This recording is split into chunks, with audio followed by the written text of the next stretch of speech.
Hello, हाय, नमस्कार. श्री स्वामी समर्थ सर्वांना. तर मी आज माझ्या आजीची म्हणजे मी माझ्या आजीला अव्वा म्हणत होते. तर तिची रेसिपी सांगणार आहे. तर ती आहे ठेचा. खूप वेगळ्या पद्धतीनं तिनं ठेचा करत होती. माझी आजी तर नाही राहिली, माझी अव्वा, पण तिच्या रेसिपी मी लक्षात ठेवल्या आहेत. तर चला कसा करायचा मी तुम्हाला नक्की सांगते.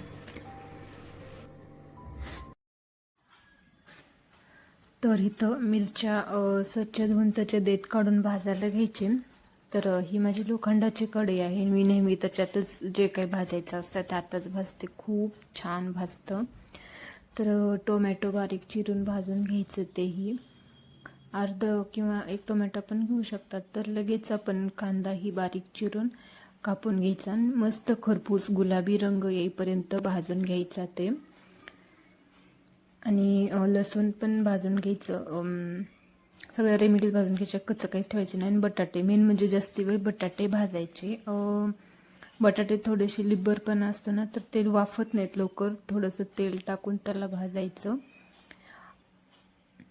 आणि वरती थोडीशी एक प्लेट झाकायची आणि वरतून थोडंसं पाणी शिंपडायचं, म्हणजे ते थोडंसं वाफून निघतात. बटाटे मऊ पडले जातात, ठेचताना व्यवस्थित ठेचतात. तर भाजलेलं सगळं खलबत्त्यामध्ये काढून घ्यायचं छोटंसं, आणि त्यात थोडंसं जिरे टाकायचं. मीठ टाकायला कंजूसपणा करायचं नाही, तोंड भरून मीठ टाकायचं, खूप छान ठेचा लागतो. कच्चे शेंगदाणे टाकायचे आणि तर मस्तपैकी ठेचून घ्यायचं. बारीक वाटून घ्यायचं मस्त. आणि ह्याला भाकरीसोबत, चपातीसोबत आणि भातासोबत सुद्धा आपण ह्याला खाऊ शकतो. खूप छान लागतो, नक्की करून पहा.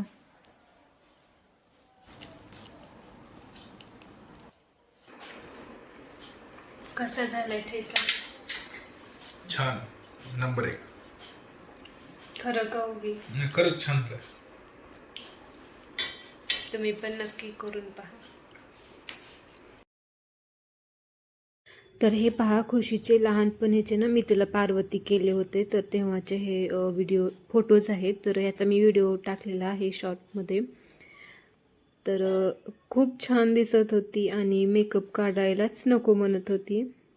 तर हे पहा, सर मला मेहंदी पण लावत होते थोडंसं डोक्याला. तर आज सकाळचा व्हिडिओ आहे हा, अमावस्याचा. तर हे पहा, लक्ष्मी पद्म आहे ते रांगोळी. आणि आज अमावस्येची मस्त देवपूजा केली. साधी सोपी असते एकदम. खूप म्हणजे सजावट नसते, जेवढं आहे त्यात करते मी. तर आरतीही करून घेतली, आज मंगळवार पण होता. छान असं मस्त पूजा केली सकाळी.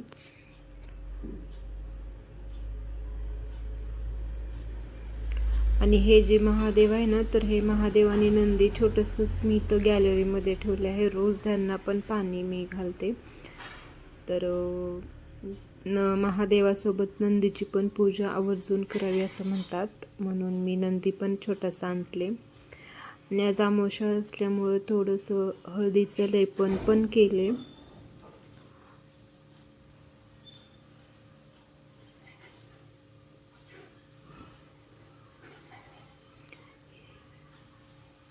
तुळशी पुढं हे मी रोज गायत्री पद्म आहे रांगोळी, तर ती काढते मी. हाताने पण येते टिपक्यांची, पण असं थोडंसं लवकर होतं छापामुळं मी छापाच टाकते.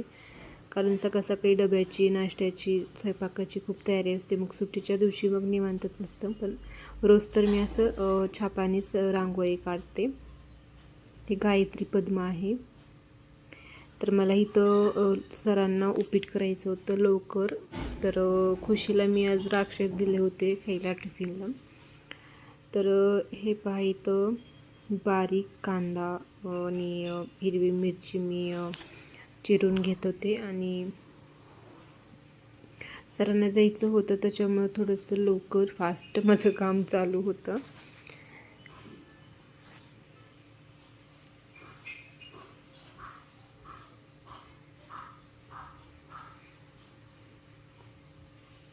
काय नाही, साधं आपली सोपी पद्धतच, जसं उपीट करतात आपण तसंच केलं आहे. हिरवी मिरची, कढीपत्ता आणि बारीक चिरलेला कांदा वगैरे सगळंच तेच. आणि आवर्जून त्यात मी फुटाणे आणि शेंगदाणे हे पण टाकते, ह्याच्यामुळे पण चव खूप मस्त लागते. आणि कुणी म्हणजे उडदाची डाळ असते ना ते पण टाकतात, पण ते थोडंसं टचटच लागतं खायला, त्याच्यामुळं मग शेंगदाणे आणि मी फुटाणे आवर्जून टाकते.